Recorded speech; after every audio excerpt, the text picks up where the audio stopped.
నమస్తే గురుగారు. శ్రీమాత్రే నమః. గురుగారు, నాకు తెలిసి సాధారణంగా చాలా మందికి చాలా అపోహలు ఉంటాయి. సాధారణంగానే ఉంటాయి కదా. ఇప్పుడు మనం కొన్ని ప్లాంట్స్ ఉంటాయి, బాల్కనీలో పెంచుకుంటాం.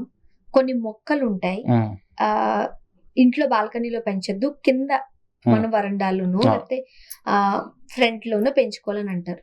కొన్ని రకాల చెట్లను అసలు ఇంట్లోనే పెంచొద్దు అంటారు. మునగ చెట్లు, అరటి చెట్లు, దానికి మీరు అన్నట్టుగా అంటే మీరు చెబుతూ ఉండే దాని ప్రకారం కొన్ని వాళ్ళకి ఆనవాయితీ ఉంటేనే పెంచుకోవాలి, ఇలా రకరకాలుగా చెప్తూ ఉంటాం. బట్ దేనికైనా సరే ఒక సైంటిఫిక్ గా ఆధారాలు కూడా ఉంటాయి. ఇప్పుడు మునగ చెట్లు ఎందుకు పెంచొద్దు అంటారు?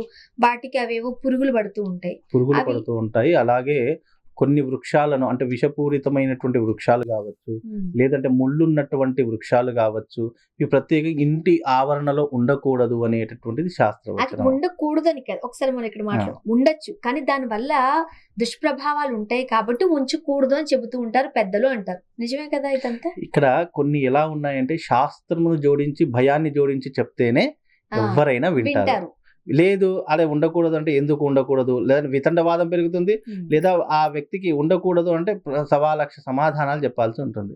అందుకే పూర్వకాలంలో ఏం చెప్పారు అని అంటే గనక, అయితే ఒక విషయం గురించి ఎదుటి వారికి చెప్పాలి అని అంటే గనక దాంట్లో దైవాన్నైనా జోడించాలి, లేదా భయాన్నైనా జోడించాలి. ఈ రెండూ జోడించకపోతే మనిషి ఆధీనంలోనే ఉండడు, అసలు మన ఆధీనంలో ఉండడు. ఒక వ్యక్తి మన సంతానం ఉందండి, ఒక సంతానం మన మాట వినాలైతే అయితే భయపెట్టి చెప్పాలి, లేదా నచ్చ చెప్పైనా చెప్పాలి. ఈ రెండూ చెప్పకపోతే ఆ వ్యక్తి మన కంట్రోల్లో ఉండడు, ఇష్టపూర్వకంగా పెరుగుతూ ఉంటాడు. అలాగే వృక్ష శాస్త్రము అనేటటువంటిది ఒకటి ఉందండి.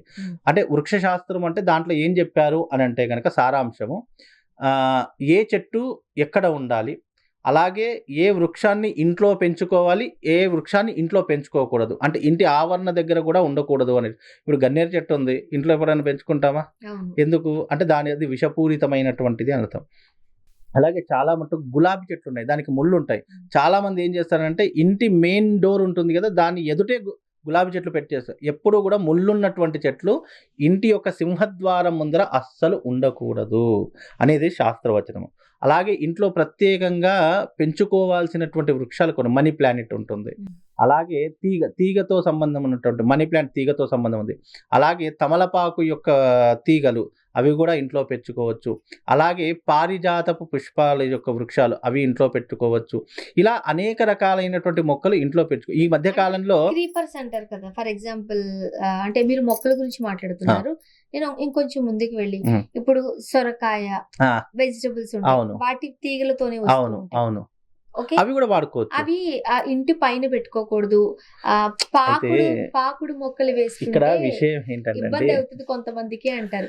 నాకు అది సరిగ్గా వాడడం వస్తుంది రావట్లేదు. నేను విషయం ఏంటంటే పూర్వకాలంలో ఎలా ఉండేదంటే ఇల్లు పెద్దదిగా ఉండి మనకు పెరడు అనేటటువంటిది ఒకటి ఉండేది, అంటే ఖాళీ స్థలము సపరేట్ గా ఉండేది. ఇప్పటికి కూడా మా ఊర్లో ఇప్పటికీ పెరడు ఉంది, దాదాపుగా 500 గజాల ఇల్లు, అందులో పెరడు అలాగే గోశాల ఇవన్నీ కూడా ఉన్నాయి.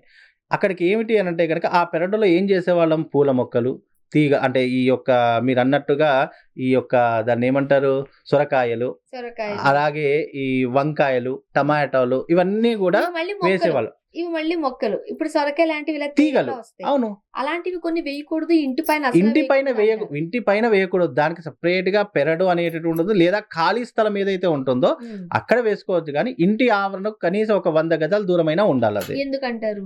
ఏది ఇక్కడ తీగలు పారడం వల్ల, లేదు అని అంటే కనుక సొరకాయలకు మీరు ముట్టుకుంటే దానికి చిన్న చిన్న ముళ్ళు ఉంటాయి, అది ఎప్పుడైనా ముట్టుకున్నా లేకున్నా కానీ అలాగే జిగురుగా ఉంటుంది అది.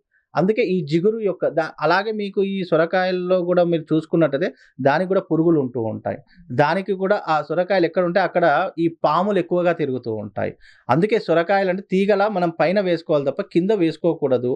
అలాగే ఒకవేళ కింద వేసుకుంటే ఎప్పుడైతే సొరకాయలు పండుతూ ఉంటాయో అక్కడ పురుగులు కుట్రలు రావడం కానీ, లేదంటే పాములు ఎక్కువగా సంచరించడం కానీ, విషపూరితమైనటువంటి కీటకాలు తిరగడం కానీ ఇలాంటివి ఎక్కువగా జరుగుతాయని చెప్పేసి ఇవి చాలా మట్టుకు ఇంటికి 100 గజాల ఆవరణ దూరంలో పెంచుకోవాలి. లేదు ఇంటి వెనక భాగంలో ఖాళీ స్థలం ఉంటే గనక అక్కడ ఒక తీగల ఒక మామూలుగా బట్టలు ఆరేసుకోవడానికి దారాలు కడుతూ ఉంటాం, అలా దారాలు కట్టేసేసి లేదా తీగలు వేసేసేసి దానిపైన ఈ యొక్క సెపరేట్ గా చేసుకోవచ్చు అండి. అండ్ కొంతమంది ఇళ్లలో ఈ మధ్య కాలంలో డబ్బులు బాగా వచ్చేయాలంటే మనీ ప్లాంట్లు వేసేసుకోవాలని ఎక్కడ పడితే అక్కడ వేస్తున్నారు. ఇంకొకటి స్నేక్ ప్లాంట్లు ఉంటున్నాయి, అవి కూడా ఇంట్లో ఉంటే మంచిది.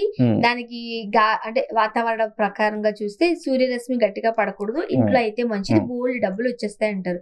అలా ఇంకొక 2-3 రకాల జాతులు ఉన్నాయి, చిన్న చిన్న ఆకులు ఉంటాయి, దాన్ని ఏమంటారు, అవి కూడా ఇంట్లో ఉంటే మంచిది, బోల్డ్ అని డబ్బులు వచ్చేస్తాయి అంటారు. ఫస్ట్ థింగ్, అవి ఇంట్లో ఉంటే నిజంగానే డబ్బులు వచ్చేస్తాయా? ఇక్కడ అంటే మామూలుగా మనిషికి ఏంటి అంటే ఆశ, లేదంటే వ్యామోహము, లేదంటే ఇష్టము, లేదా ఎవరో ఏదో చెప్తారు ఇది నిజంగానే ఫలిస్తుందేమో అనే కొన్ని సందర్భాల్లో చాలా మంది వినియోగిస్తూ ఉంటారు. మనీ ప్లానెట్ అనేటటువంటిది నిజానికి మన సనాతన సాంప్రదాయంలో ఎక్కడా కూడా చెప్పలేదు.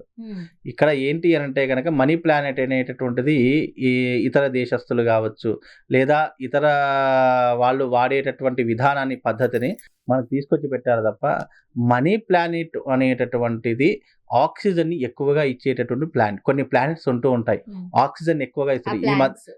ఎందుకు అని అంటే ఈ మధ్య కాలంలో మన గతంలో కనుక చూసుకుంటే కరోనా సమయంలో చాలా మంది ఆక్సిజన్ కోసం ఇంట్లోనే మొక్కలు పెంచుకునేటటువంటి సందర్భం, అప్పటి నుంచి ఇవన్నీ బయటపడ్డాయి తప్ప అంతకుముందు ఎవరండి ఇవన్నీ చెప్పినవి. కాకపోతే ఏంటంటే మనిషికి ఆశ, వ్యామోహము, ఇష్టము, కోరిక ఇవన్నీ ద్వారా ప్రతి ఒక్క దానిలో మనం పాజిటివ్నెస్ని తీసుకోవడానికి మామూలు మనీ ప్లానెట్ ఉంటే ఇంట్లో డబ్బులు వస్తాయంటే ప్రపంచంలో అందరి ఇంట్లో మనీ ప్లానెట్ ఉంటుంది, అందరు డబ్బులు ఉన్న వాళ్ళు. ఇక్కడ మనీ ప్లానెట్ అనేటటువంటిది ఒక శుభానికి, అదృష్టానికి సంకేతమే తప్ప ఇక మనీ ప్లానెట్ పెట్టుకుంటే మన ఇంట్లో డబ్బులు వస్తాయి అనేటటువంటిది ఎప్పుడక్కడ అది మూఢనమ్మకానికి దారి తీస్తుంది. అండ్ మరో పక్క ఒక్కొక్కసారి మొక్క వేసినప్పుడు నిద్రపోతూ ఉంటే దాన్ని చనిపోతాయి అని కూడా మనం అనకూడదు అంటారు, నిద్రపోతూ ఉంటే. అలానే స్నేక్ ప్లాంట్ అప్పటి వరకు బాగుంటది, కొన్ని రోజులు అయిన తర్వాత ఎందుకో అది కాస్త దేనికైనా దానివల్ల నెగిటివ్ ఎనర్జీ ఉన్నట్ట, లేదంటే ఏదైనా దుష్ప్రభావాలు, లేదండి ఇక్కడ డెవిల్ ఎఫెక్ట్ ఏమన్నా ఉన్నట్ట? ఇక్కడ ఒకటి చెప్తాను, గుర్తుపెట్టుకోండి. ఒక మొక్క మనం పెంచుకుంటున్నాము, ఆ మొక్కకు ఒక 2 రోజులు నీళ్లు పొయ్యకపోయినా, ఆ మొక్కని మనం చూసుకోకపోయినా ఆటోమేటిక్గా వాడిపోతుంది. నేచర్లో మనము ఏం చేయకున్నా కొన్ని మొక్కలు పెరుగుతూ ఉంటాయి, మనం దాన్ని చూసుకోవాల్సిన అవసరం లేదు, ఏం అవసరం లేదు, ఆ మొక్కలు పెరిగేస్తూ ఉంటాయి. కొన్ని మొక్కలు ప్రత్యేకంగా మనం దాన్ని కేర్ చేస్తూ ఉండాలి, అలాంటి మొక్కలు కూడా కొన్ని ఉంటాయి. ఇప్పుడు మీరు అన్నట్టుగా స్నేక్ ప్లానెట్ కావచ్చు, మనీ ప్లానెట్ కావచ్చు, లేదంటే ఇతర పుష్పాల యొక్క చెట్లు కావచ్చు, లేదా కూరగాయలు కావచ్చు, ఏవైనా కావచ్చు, దానికి సపోజ్ మనం కేర్ తీసుకోకపోతే ఆటోమేటిక్గా అవి వాడిపోవడమో, లేదా ఎండిపోవడమో, లేదు అని అంటే కనుక దానికి కాయలో పళ్ళో ఏదో రాకపోవడమో ఏదో ఒకటి జరుగుతుంది. బికాజ్ నేచర్ అనేటటువంటిది ఎలా ఉంటుందంటే ఒక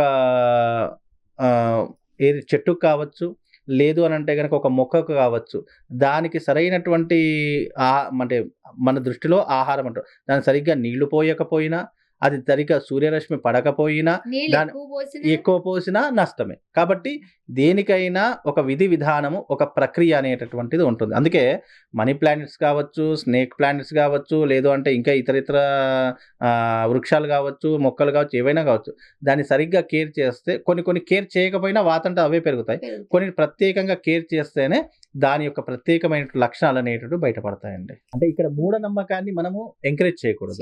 ఎందుకు అంటే ఇప్పుడు మనీ ప్లానెట్ ఉంటే ఇంట్లో డబ్బులు వచ్చేస్తాయి అనేది మూఢనమ్మకం. అలాగైతే మనీ ప్లాంట్ అందరూ పెట్టుకో, అది ఒక అదృష్టానికి సంకేతం. చాలా మట్టుకు మొక్కలు కావచ్చు, లేదు ఇతర వస్తువులు కావచ్చు, లేదా మనం వాడేటటువంటి కొన్ని దేవతా వస్తువులు కావచ్చు, అవి అదృష్టాన్ని ఇచ్చేటటువంటి సంకేతాలుగా ఉంటాయి తప్ప అది పెట్టుకుంటేనే అదృష్టం వస్తుంది అనేటటువంటిది భ్రమలో ఉంటూ ఉంటాం. మామూలుగా మనం జాతిరత్నాలు పెట్టుకుంటాం, జాతిరత్నాలు పెట్టుకోవడం వల్ల మనకి ఏదైనా అదృష్టం కలుగుతుందని నమ్మకంతో పెట్టుకుంటాం, కానీ అది పెట్టుకోవడం వల్లనే అదృష్టం వస్తుంది అనేటటువంటిది మూఢనమ్మకం. కాబట్టి మూఢనమ్మకాలు అనేటటువంటివి అంధవిశ్వాసంతో ఉన్నటువంటి చాలా మందికి ఉన్నాయి. అంధవిశ్వాసంలో కాదు, దాని రియాలిటీ తెలుసుకుంటే అన్ని రకాలుగా బాగుంటుందండి. చాలా మంచి విషయాలు తెలియజేశారు గురువు గారు, ధన్యవాదాలు.